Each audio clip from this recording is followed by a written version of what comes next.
Hello everyone, I am Sheikh Fatima, your English teacher.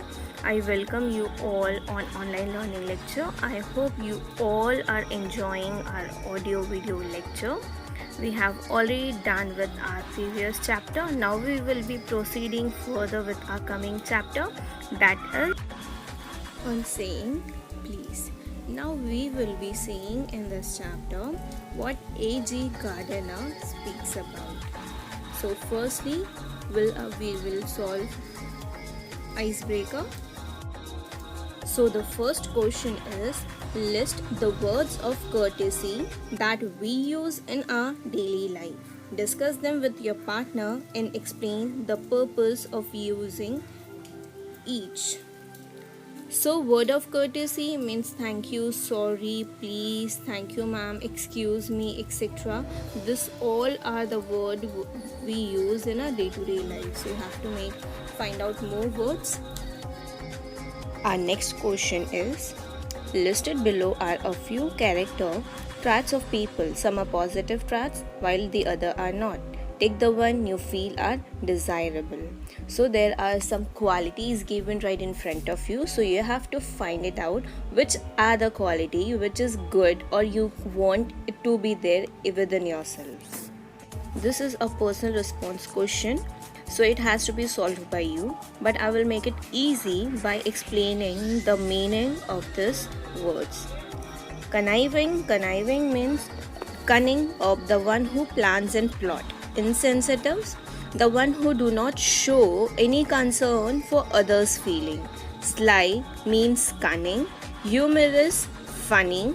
Knave, innocent. Benevolent, kind. Aggressive, quality of anger, scheming. Cunning, wise, intelligent. Egoistic, selfish. Manipulative, wrap, the one who wrap or sugarcoat in their talk and they try to convince the one through their quality of speaking or through their words. Rude, impolite, boastful, braggarts. Humble, respectful, servile, the one showing an excessive willingness to please other. Territorial, person belong to particular place. Patronizing means if someone is speaking or behaving toward you in a way that seems friendly but they think they are superior to you. In Hindi, chaplus. Generous, great, huge, large, or the anyone who try to help you more of something, who try to do something more beyond the limit which is required. Here we have done with the character quality. I hope you all have understood the meaning. So just kindly tick mark those quality which you want to inculcate within yourself or which you think this quality is good. So now we'll proceed further to our next question. Etiquette and manners are very important for a person to live in a society. Read the following and put them into a proper column. So there are two columns, appropriate and inappropriate. So let's see. To receive phone calls while you are in a lecture or a class. So whether this is good or not, so you have to put it in the column which you feel like. So of course to receive a phone call when you are in lecture is of course an inappropriate manner. So that will go in inappropriate column. To knock before you enter your principal office, appropriate, correct. To thank the person who offer you tea or coffee, appropriate. To be and courteous to other, appropriate. To leave the classroom without teacher's permission, inappropriate. To occupy the seat reserved for ladies or physically challenged or elderly people or on a bus or a train. So this is inappropriate. So here we have done with our icebreaker. Now let's see. We will proceed further to our chapter. Please by A.G. Gardner. So he had written this chapter in a beautiful way where it emphasizes certain golden words to be used in our day-to-day life. It can make our life easy. Words such as sorry, please, thank you, excuse me. This can be used in our day to day life. So, this golden word help us in tough life smooth. Good manners add values to human life. They make our days pleasant as well as people who we come in contact with.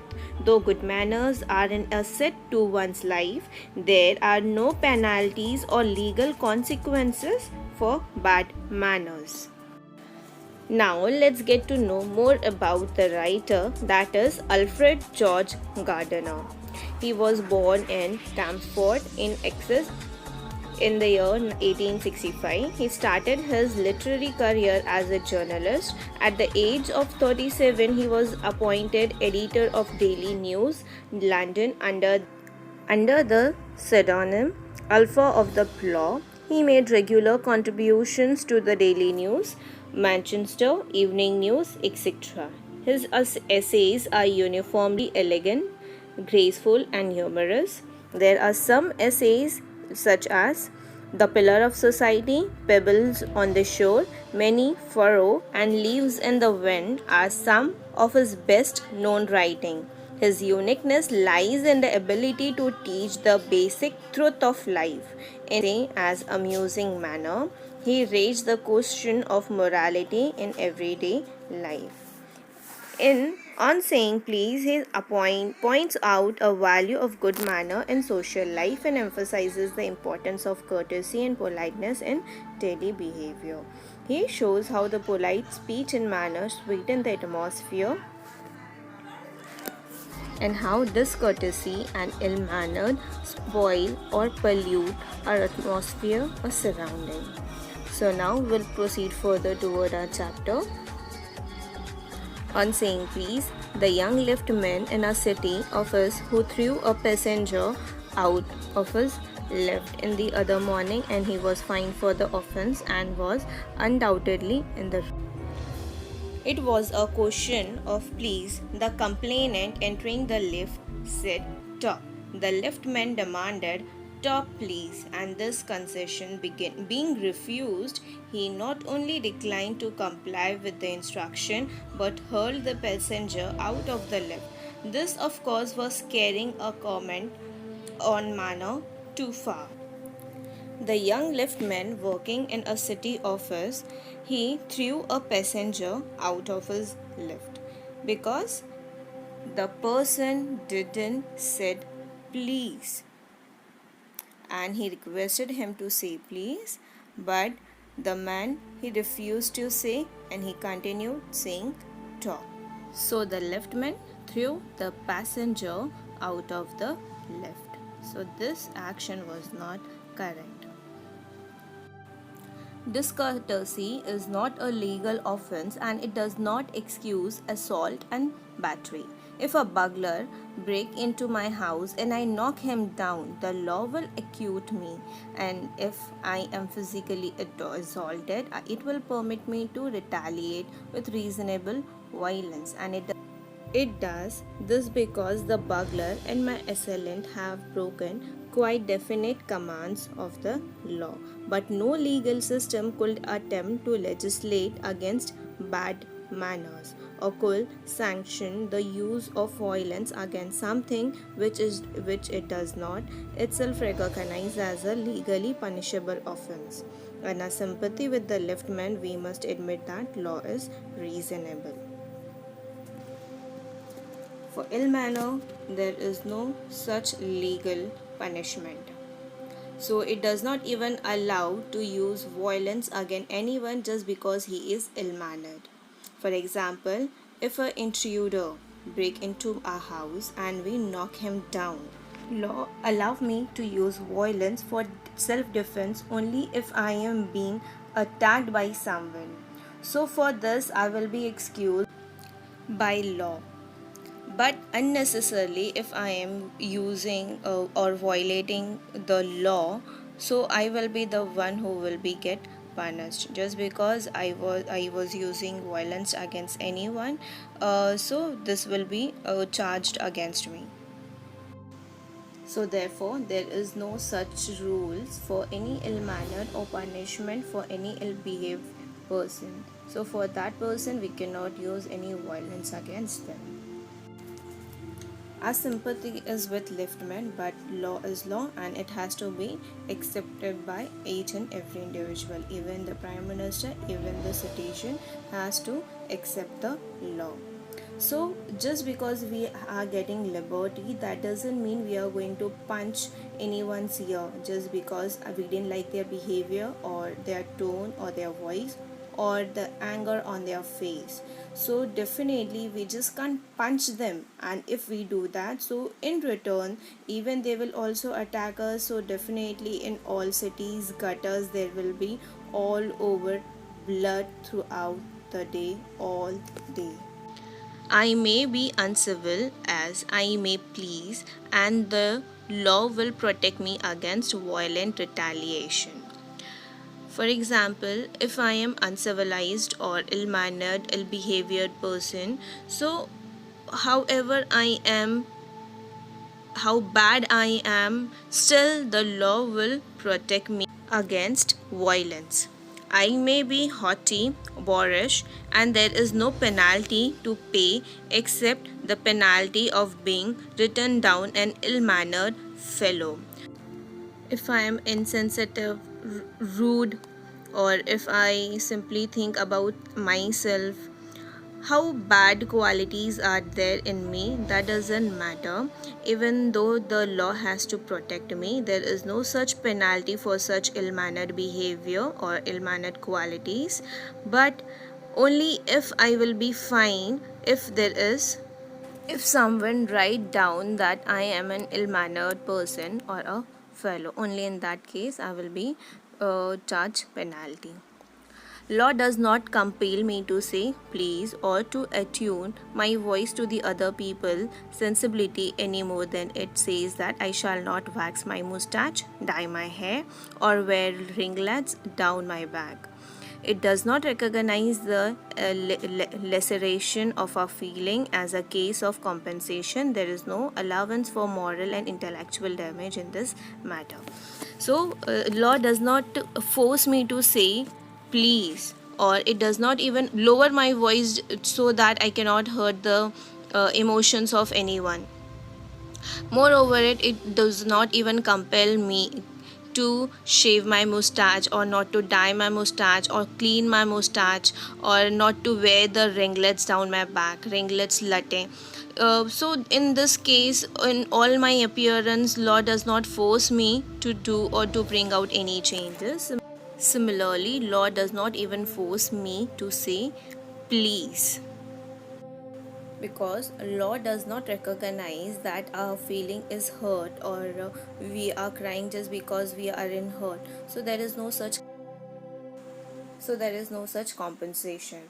So similarly, this does not even allow moral or intellectual damage. This doesn't mean that damage are negligible. It is probably that the liftman was much more accurately hurt by what he regarded as a slur upon the social standing that he would have been if he had a kick on the shin for which he could have got a legal redress. The pain of a kick on the shin soon passes away, but the pain of wound to our self-respect or our vanity may poison the whole day. Okay, so here author says that the behavior of the liftman could be the reason where the liftman felt that a person is not respecting just because he is not holding a higher position. So here the liftman felt bad and he hurled him out of the lift. As we are when slapped by anyone, the pain of slap, but if our self-respect is hurt or it is wounded, it does not heal soon. So therefore, the as we say, each action has equal and opposite reaction. Similarly, the same way he got and he reacted in a violent way. Author also says that he understands why the liftman have reacted in this way, because if he wouldn't have reacted in this way and he would have and he would have kept the pain throughout the day. So after returning home, he would have done the same thing to his wife. He would have behaved rude toward her, or even he might have hurt her.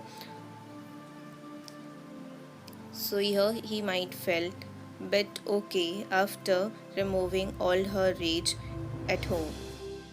So the liftman have removed all his rage right there in that incident place, where he have took the incident in his place, and he hurled the men out of the lift.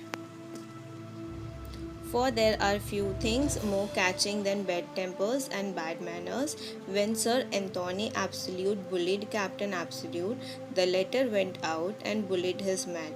Fag whereupon Fag went out downstairs and kicked the page boy. Probably the man who said top to the liftman was really getting back on his employer, who had not said good morning to him, because he himself had been henpecked at breakfast by his wife, to whom the cook had been insolent because the housemaid had answered her back. Here author has given some example how ill-mannered behavior can cause harm to many people, as it is very harmful because it does not only hurt the sentiments of the people, but it also create an impact in the brain where they carry it throughout their day or throughout their life. Here, author has given some example how the bad manners effect had create a huge impact, and how it carries from people to people. So, example is when Sir Anthony Absolute, he scolded Captain Absolute. So Sir Anthony hold a higher position, and Captain Absolute is working under him. So he scold Captain Absolute. So Captain Absolute scold to the man who is working under him, and the one who is been scolded by Captain Absolute, he went outside and he scold to the one who is working under him. So probably the author says that the men who sat top to the liftman would have went through the same situation. When he was getting back to his employer, he had said no good morning to him.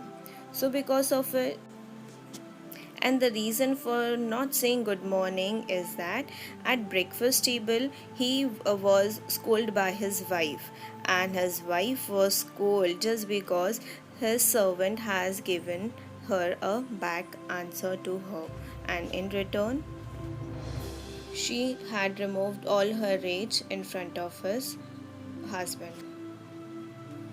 Proceeding further, we infect the world with our ill humorous bad manners, probably do more to poison the stream of the general life than all crimes in the calendar.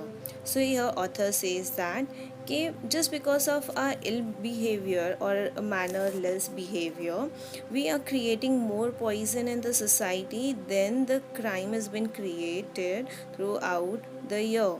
Just because we are bad toward one person, the same reaction carries out to the other.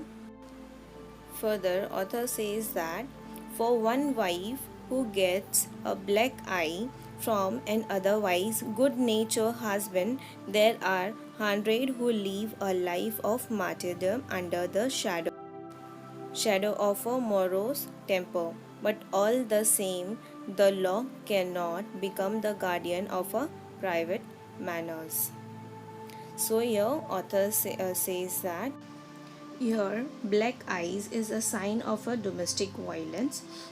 That means his husband might have punched at her eyes, though he is good at nature, but that time he might have lose his temper.